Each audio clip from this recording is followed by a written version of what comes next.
गुरुर्ब्रह्मा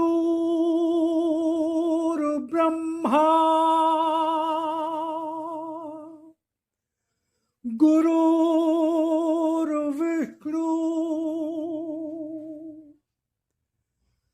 गुरुर्देवो महेश्वरा गुरुर्साक्षात् परब्रह्म तस्मै श्री गुरुवे नमः।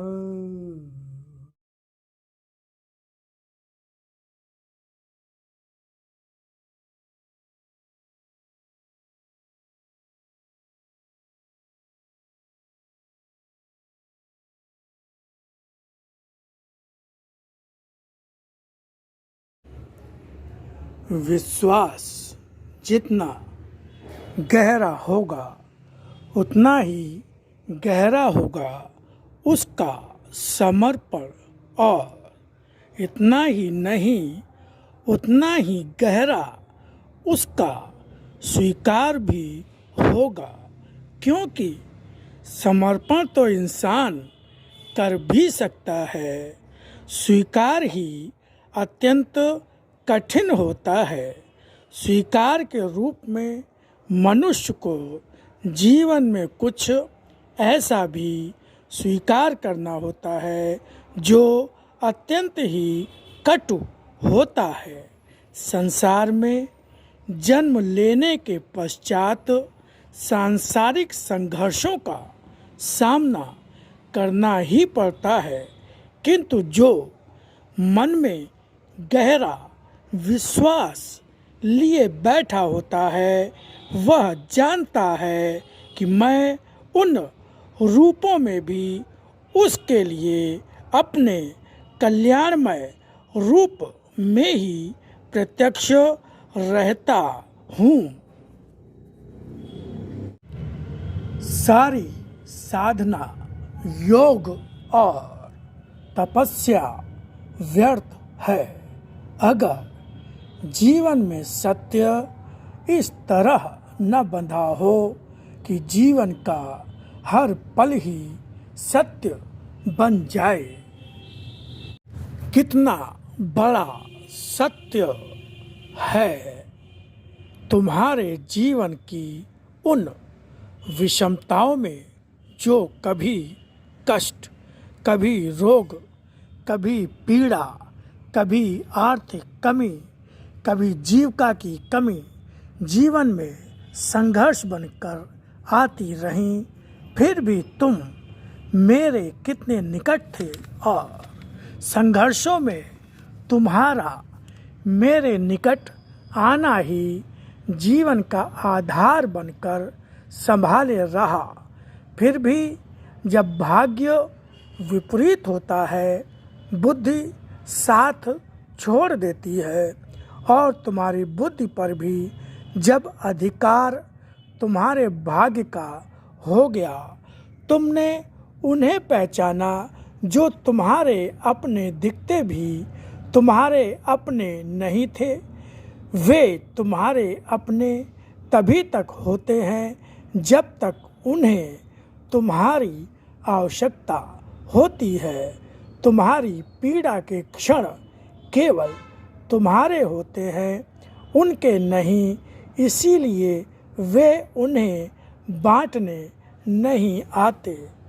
किंतु जब तुम बट जाते हो अपने विश्वासों में, मुझसे भी दूर हो जाते हो, या बहुत समय बाद जब क्षण हाथ से छूट चुके होते हैं, तब मुझे पहचान पाते हो।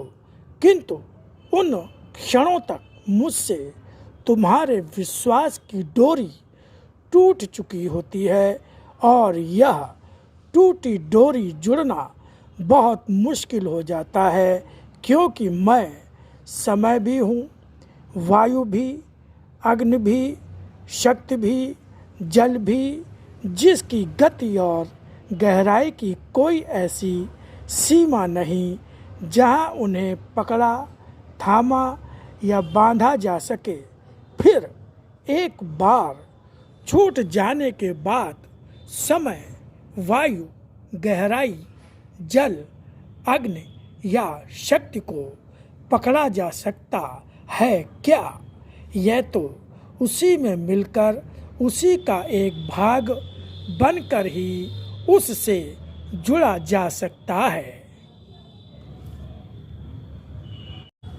जीवन के हर क्षण को इस तरह बिताओ कि वह जब भी स्मरण में आए सुख और आनंद हो और संतोष भी लेकर आए। जो कभी स्मरण भी आने पर ऐसा लगे कि मन में दुख हो और इच्छा हो उन सब को भुला देने की, मगर भुलाया भी न जा सके, वर्तमान के भी वे क्षण दुख की अनुभूति के रूप में मन में चुभते रहे, ऐसा जीवन जी कर भी क्या करोगे? जीवन का हर क्षण सत्य के लिए व्यय कर दो। देखो क्या जीवन फिर से उतनी ही स्फूर्ति, बल और चेतना व ओजस्व नहीं प्राप्त कर पाता। अभी तक शरीर का तुमने मनमाना प्रयोग किया, अब शरीर मुझे दे दो। यही तुम्हारी आस्था भी होगी, समर्पण भी होगा और मेरी इच्छा का स्वीकार भी होगा। शरीर जो मुझे दे देता है वह देना भी तभी होता है जब शरीर मेरे लिए कर्म करने लगता हुआ मेरा ही हो जाता है। मेरी इच्छा के साथ जुड़ा हुआ मनुष्य जब मेरा हो जाता है तब कुछ भी ऐसा नहीं जो असंभव रहता हो, बल्कि सभी जो असंभव भी होता है वह भी संभव हो जाता है। चाहे कितना भी विश्वास मुझ पर हो अथवा कितनी भी प्रवृत्ति धर्म की ओर हो, मगर अधिकार मन पर किसी भी दुर्बलता का होने का अर्थ ही होता है कि मन पर अधिक प्रभाव दुर्बलता का ही है, धर्म अथवा आस्था का नहीं।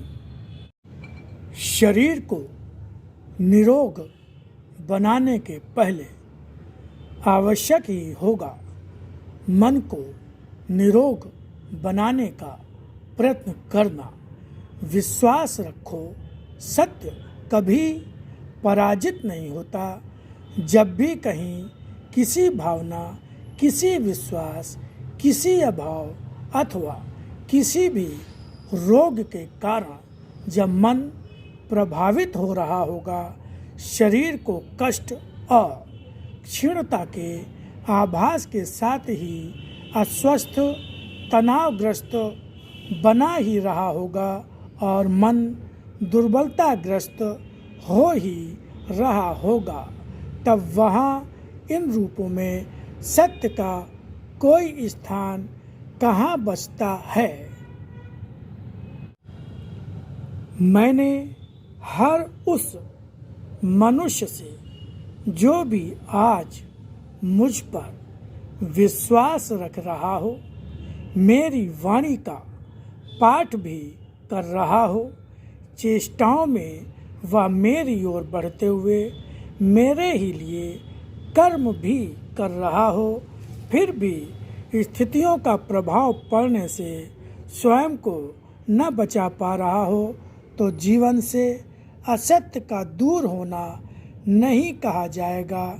जीवन पर अधिक प्रभाव असत्य का ही होता है। इसीलिए भक्ति और धर्म के क्षेत्र में अपूर्ण रहकर क्या स्वयं को ज्ञानी भी कहा जा सकता है? अधिक से अधिक स्वयं को सत्य के निकट लाने की चेष्टा करो। यह स्वयं तुम्हें ही करना होगा। सत्य है तुम्हारी अपनी आत्मा। क्या आत्मा दुर्बल होती है या हो भी सकती है? क्या आत्मा का बल मेरी ही वाणी के रूप में अनुभव नहीं हो रहा है?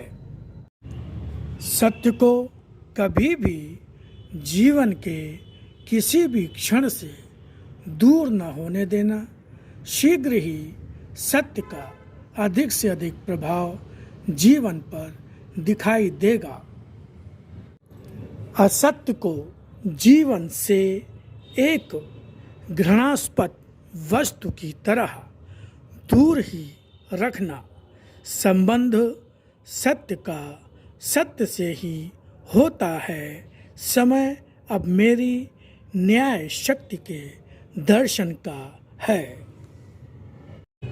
मुझे मेरी शक्ति के हर उस रूप के द्वारा पहचानो जो या तो मेरे द्वारा रची है अथवा स्वयं अवतार रूप में मेरा ही दर्शन है।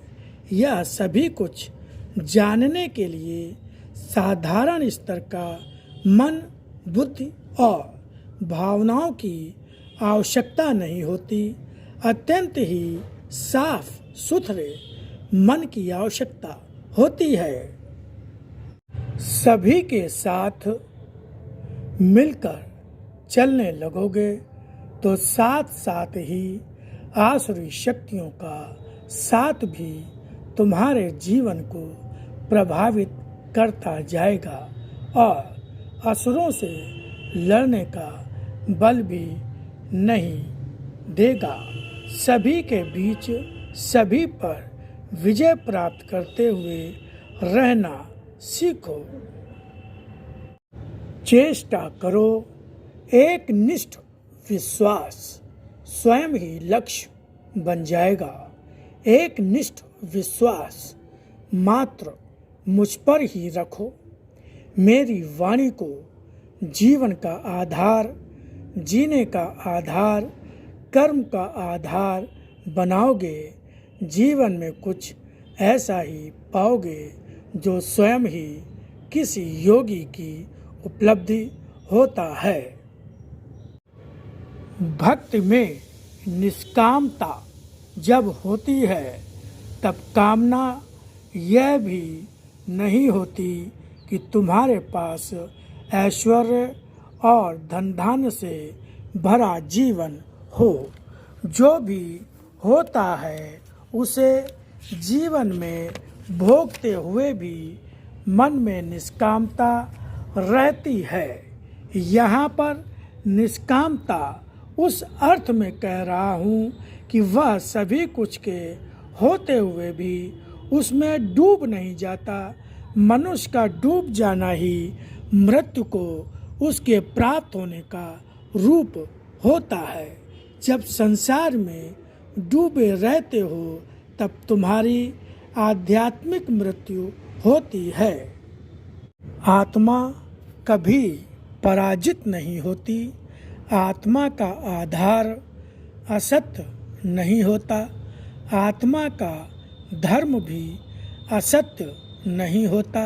अतः आत्मा की शक्ति पा जाने वाला भी वही होता है जो शरीर को आत्मा का आधार देकर रहता है।